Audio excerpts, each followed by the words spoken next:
Regresamos a Hogar al Día, Verá Visión de Los Ángeles, California. Ya escuchamos y vimos la ponencia de Roberto Blancarte referente a este tema de la laicidad y Estado laico mexicano. Pero también ahora sigue otro de los expositores en el Instituto de Investigaciones Jurídicas de la UNAM, que es Lorenzo Córdoba. Pero quiero compartir el micrófono con el compañero Roberto Martínez, que también el día de hoy está con un servidor compartiendo este micrófono. Muchas gracias, Daniel, y bueno, pues gracias a la audiencia que pues está en esta ocasión viendo este tema y analizándolo, un tema interesante como es la laicidad, y efectivamente pues Lorenzo Córdoba abordó desde su perspectiva cada uno de los puntos que bueno pues fue, yo diría en este caso, Daniel, amigos de la audiencia, fue minucioso en algunos aspectos desde su perspectiva y la experiencia que ha llevado en este tema que hoy por hoy bueno pues está en boga, como es el tema de la laicidad. Es un tema realmente interesante, Daniel, y ojalá que así le resulte a nuestros amigos que nos están en esta ocasión viendo y escuchando a través de esta frecuencia. Vamos a escuchar ahora la ponencia de Lorenzo Córdoba, quien va a exponer este tema, así que los invito para ver este documental. Gracias.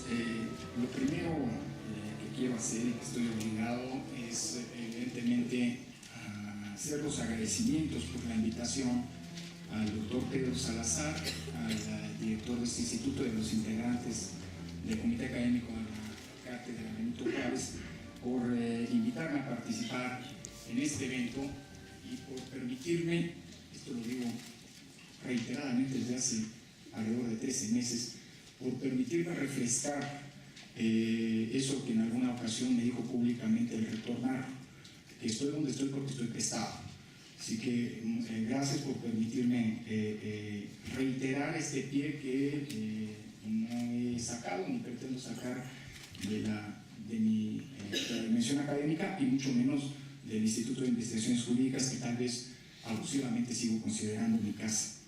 En segundo lugar, quiero celebrar muy sentidamente la constitución de la Cátedra Benito Juárez, de la organización de este primero de muchos, sin duda, eventos públicos de una convicción que creo que no puede eludirse, o de un compromiso que no puede eludirse, que sobre todo en los tiempos que corren, el laicismo tiene que ser algo que tiene que ser asumido con militancia.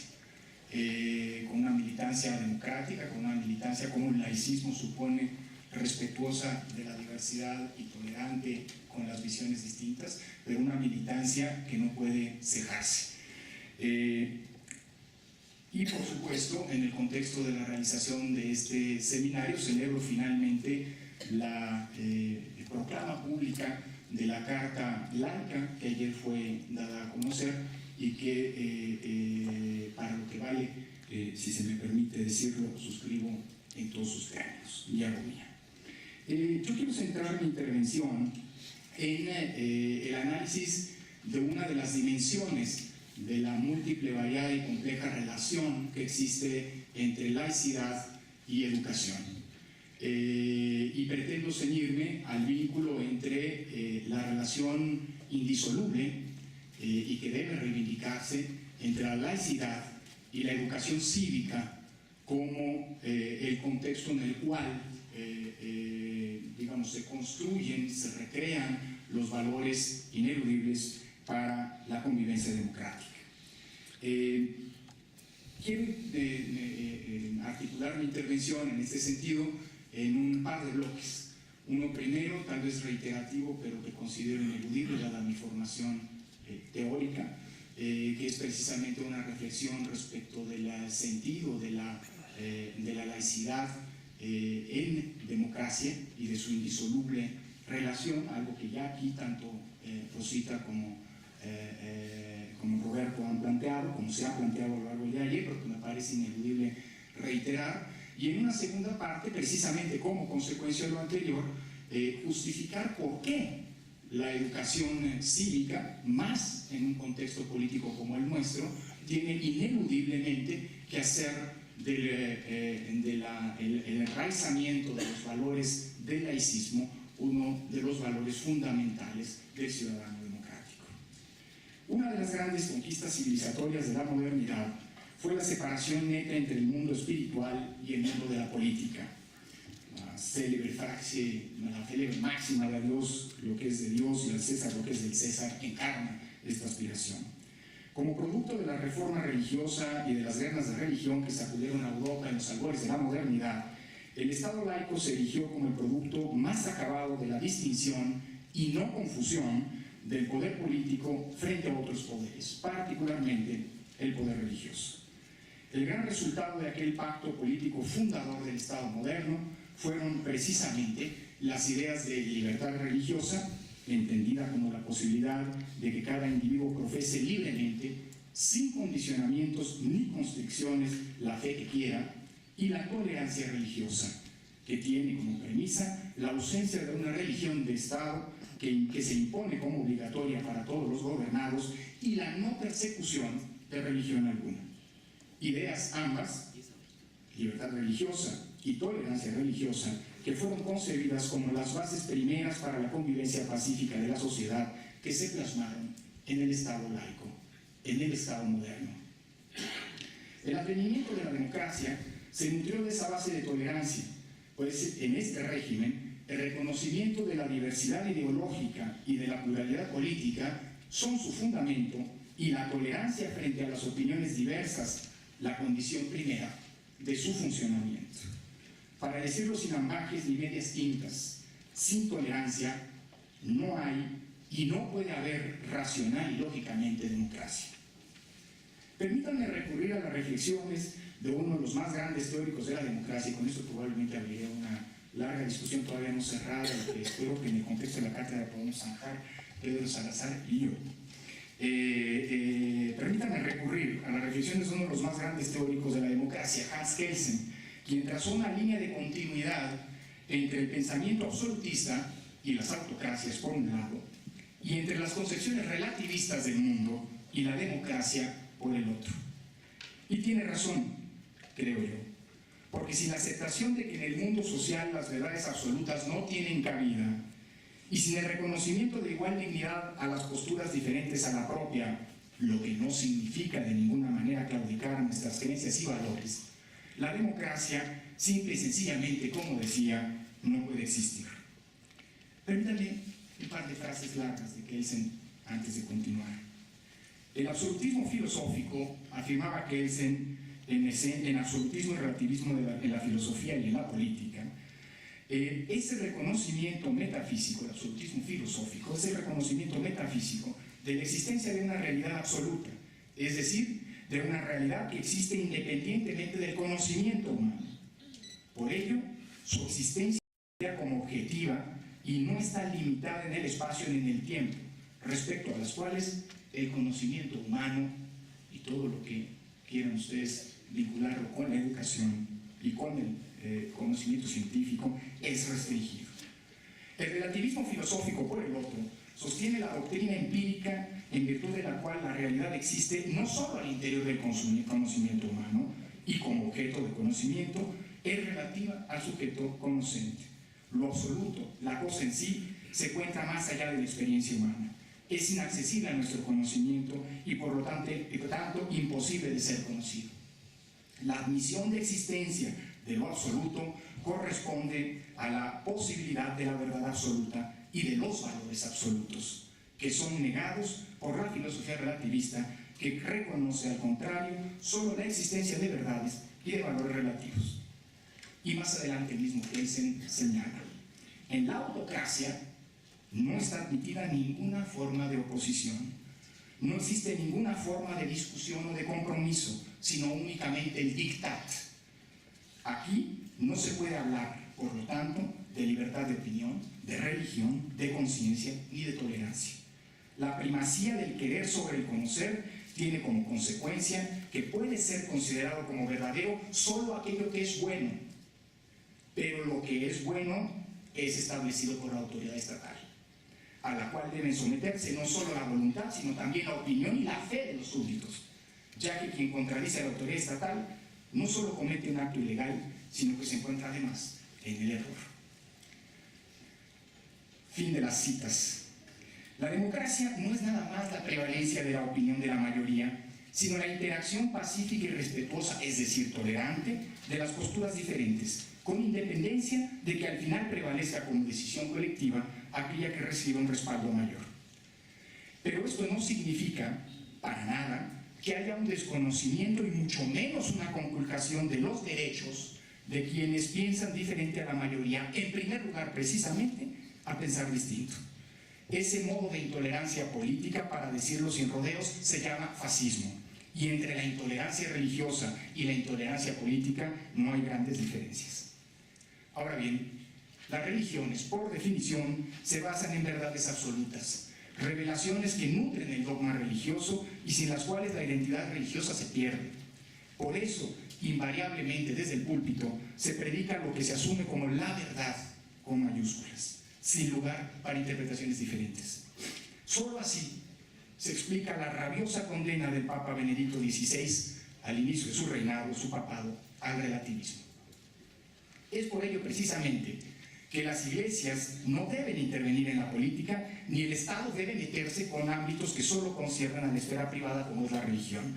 Religión y democracia son en ese sentido absolutamente impermeables y refractarias, y ahí en donde eventualmente la religión irrumpe en la política, la democracia simple y sencillamente se acaba. El Estado laico se funda, por lo tanto, en el respeto de las diferentes religiones, la tolerancia de las mismas. Ello implica, consecuentemente, no asumir como propia una religión, ni la condena y persecución de alguna fe en particular, o de todas en general. Un Estado antirreligioso, en ese sentido, no es un Estado laico, es un Estado totalitario. Y eso no es lo mismo como ha pretendido venderlo la Iglesia Católica, pregonando en su reciente refundación autoritaria, al distinguir entre una idea de Estado laico, arcaico, primitivo e intolerante, y el laicismo moderno, que poco o nada tiene que ver con los principios fundamentales de la laicidad. El peligro para la supervivencia del Estado laico viene hoy de muchos frentes. En primer lugar, de los fundamentalismos religiosos que se traducen en fundamentalismos políticos. La tolerancia democrática se ve peligrosamente erosionada tanto en las posiciones dogmáticas religiosas que conciben y niegan a quien cree en algo diferente, como de quienes ven a la vida política desde una óptica schmittiana de buenos y malos, de amigos y enemigos. El mundo hoy está cruzado, por desgracia, de renacidos y crecientes elementos de diferenciación, de identificación del otro, que tarde o temprano se traducen en discriminación e intolerancia, cuando no en confrontación y persecución. Paso a la segunda parte de mi intervención, que tiene que ver con, a la luz de todo lo anterior, la necesidad de incorporar el laicismo como uno de los valores de la educación cívica. Es recurrente centrar la afirmación de Estado laico en la afirmación de la separación entre la Iglesia y el Estado. Lo he hecho yo mismo hace unos minutos, entre el poder religioso y el poder político. Pero esta distinción, no ya aplicada a los sujetos, a los poderes que actúan en cada una de esas esferas, sino en las esferas o dimensiones mismas, es decir, la religión y la política, o mejor, la esfera privada, como terreno en el cual la dimensión religiosa de las personas o de las colectividades se recrea, y en la esfera pública, es esta distinción la que sustenta la tesis que pretendo sostener en este espacio. Es decir, que los ciudadanos, los actores principales de la democracia, o son laicos y actúan públicamente, es decir, políticamente, con base en los valores y las premisas propias del laicismo, o la reproducción misma de la democracia se pone en riesgo y tarde o temprano se erosiona, desnaturaliza y desliza hacia formas autoritarias de gobierno. En ese sentido, la educación cívica en las democracias no puede no solo ser laica, sino que debe hacer del laicismo y sus valores y principios un eje rector y fundamental en su agenda. La distinción rusoniana entre las dimensiones en las cuales los hombres actúan en sociedad, la célebre distinción entre los burgueses y los ciudadanos, o el burgués y el ciudadano, el bourgeois y el citoyen, sirve para ilustrar el punto. Rousseau no pensaba, de entrada, en las convicciones religiosas como parte de la ecuación en el momento de construir esta diferenciación. Él recurría a la consecución, como todos ustedes recordarán, entre la consecución del interés público como elemento distintivo del ciudadano y de la consecución del interés privado particular como premisa del burgués. Pero esta distinción entre burgués y ciudadano es útil para subrayar el punto que subyace el paradigma laico de reservar a la religión y a sus expresiones a la dimensión privada y no a la dimensión política de las personas, es decir, a su faceta de ciudadanos precisamente. Por definición, en este sentido, el citoyen actúa laicamente o la democracia como forma de convivencia política pacífica es imposible. Como sosteníamos, la lógica del laicismo se funda y se reproduce a partir de la tolerancia, del consecuente respeto a quien piensa distinto a uno y de la negación de verdades absolutas. Pues esos valores son los que cotidianamente debe asumir el ciudadano en las democracias como máxima de su actuación para que efectivamente la democracia sea un régimen en el cual las diferencias políticas públicas se procesen pacíficamente. El asunto no es menor. Estamos hablando de la recreación de la diversidad, de la convivencia de la diversidad de manera pacífica. Un ciudadano que interactúa con los demás, insisto en el énfasis de la dimensión pública, porque la dimensión privada, por definición, siempre está reservada en el mundo moderno, siempre está subordinada en el mundo moderno a lo público. Es decir, la expresión misma del principio de legalidad, en el sentido que para los particulares está permitido todo aquello que no es expresamente prohibido por las normas, expresa claramente una subordinación de lo privado a la dimensión pública. Pues bien, un ciudadano que interactúa con los demás, imponiendo sus convicciones y principios políticos y negando validez y legitimidad, que es diferente a un reconocimiento y subordinación a las convicciones de los demás, simple y sencillamente abona el terreno de la intolerancia, la descalificación del otro y, en breve, su satanización y persecución. Un actuar político no laico de los ciudadanos, ojo, no estoy hablando del Estado, no estoy hablando del laicismo, digamos, el laicismo como calidad del Estado democrático, estoy hablando del laicismo como cualidad de los ciudadanos en democracia. Un actuar político no laico de los ciudadanos sirve de abono para que las pulsiones autoritarias que existen en toda sociedad germinen y se robustezcan. No es un asunto menor. Todas las democracias, de nuevo parafraseando a Kelsen, llevan intrínseco el germen de su destrucción. Eso es inevitable. El desafío es cómo contener y acotar la germinación de esas pulsiones. Porque cuando las condiciones son propicias y el contexto social se convierte en un caldo de cultivo propio para que ese germen florezca, el agotamiento y el desvanecimiento de la democracia es inevitable. Los ejemplos de sociedades democráticas que devienen en autocracias a través de las rutas mismas de la democracia son variados y emblemáticos. En todos ellos, la difusión de los valores antilaicos entre los ciudadanos que generan actitudes apáticas ante la intolerancia, la discriminación y, por cierto, la persecución de quien piensa o es diferente, por un lado, o bien la intolerancia llevada a extremos de fanatismo por parte de la sociedad, constituyen un componente ineludible de esa transición hacia la autocracia. La convivencia democrática impone a los ciudadanos una actitud convencidamente relativista, para retomar los términos de Kelsen, y por ende respetuosa y tolerante de las posturas políticas diferentes, pero sobre todo que sea refractaria a incorporar en el discurso político la referencia a todo valor religioso propio o ajeno como elemento de coincidencia o de diferencia política con los demás. Si lo anterior puede parecer exagerado a alguno, vale la pena recordar el sustrato social que subyació a los totalitarismos del siglo pasado. En todos, sin excepción, estuvo presente de manera central o bien el dogma religioso, por un lado, o bien la negación radical de las religiones como eje de la vida pública. En suma, la negación precisamente de lo que el laicismo propone. En el fascismo y el nazismo, porque la religiosidad como valor cívico fue enaltecida. En el comunismo real, porque la antirreligiosidad fue asumida como premisa del actuar político de los ciudadanos. Hay un conjunto de razonamientos adicionales que subyace a la necesidad del laicismo como valor cívico de los ciudadanos en las democracias y como abono indispensable del sustrato de la convivencia democrática.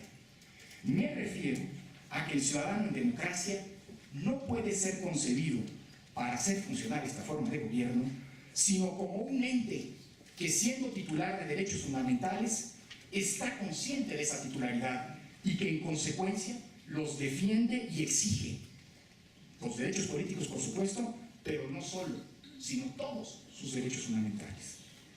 Pero esto supone, ante todo, en cuanto a premisa de todo Estado constitucional, como son las democracias modernas, no solo el reconocimiento de los derechos de los demás, sino la tolerancia frente a lo que en ejercicio de sus derechos fundamentales los demás hagan, piensen o digan, incluyendo lo que hagan, piensen o digan, dentro de los límites válidos de todos los derechos, en ejercicio, los demás en ejercicio de su derecho fundamental de religión, de libertad religiosa. Y perdónenme una digresión, estoy terminando, pero no puedo evitar la evocación de un episodio que me es muy cercano y que justamente ahora, además como funcionario del Instituto Federal Electoral, creo que tiene que articular la lógica contemporánea, la lógica de hoy de la educación cívica en nuestro país. Algo que, por cierto, por mandato constitucional compete en primera instancia al Instituto Federal Electoral, del que formó parte, Estado, como decía. Hace un par de años, en un viaje de celebración personal, así que no les cuento más porque es parte de mi esfera privada, tuve la oportunidad de estar en París justamente en septiembre de 2010, justamente cuando estaba desarrollándose a lo largo y ancho de todo aquel país una serie de protestas masivas en contra de las políticas de ajuste, de recorte al gasto social, entre otros, que promovía el entonces presidente Sarkozy. Lo que quiero compartir con ustedes es algo que me impactó y algo que me provocó, debo decirlo, mucha envidia. No solamente por el tipo de protesta, de cómo se organizaban.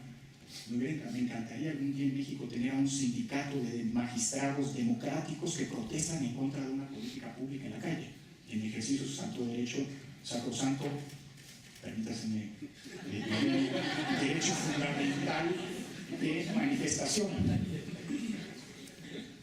Sino me impresionaba más bien el tono y el tipo de la protesta. Porque el lema reiterado, recurrente en aquella jornada en la que, según los periódicos, desfilaron más de 3 millones de franceses solo en París, era Sarko, como se le conocía respectivamente a Sarkozy, con nuestros derechos no te metes, nuestros derechos no se tocan. Bueno, nos llevan 200 años de historia democrática los franceses, será por eso, pero creo que la ambición a la que quiero llegar como mexicanos, que en algún momento los ciudadanos mexicanos se sientan ante todo titulares de derechos y en consecuencia los defiendan y los exijan, con independencia que tengan que existir todos los vías institucionales y los canales institucionales de exigencia y de defensa de los mismos. Pero saberse titular de derechos y ejercerlos implica ante todo una actitud de respeto y tolerancia frente al ejercicio de los derechos de los otros, y es justamente lo que quería señalar. Y termino diciendo, estamos en un contexto delicado para la consolidación democrática, porque una ciudadanía débil o de baja intensidad, como se le ha llamado, entendida por cierto como lo contrario a una ciudadanía empoderada de sus derechos, o de una ciudadanía actuante, o de una ciudadanía fuerte, como desgraciadamente no es la que tenemos, coloca nuestras incipientes conquistas democráticas en una situación de vulnerabilidad frente a los muchos poderes y a las muchas posiciones autoritarias que hoy están más que agazapadas, actuantes, y ninguna de ellas, por cierto, hay que decirlo, comparte los valores laicos. Por eso, fortalecer a la ciudadanía, entender a la educación cívica en clave laica, implica, sin medias tintas, defender nuestra democracia. Muchas gracias.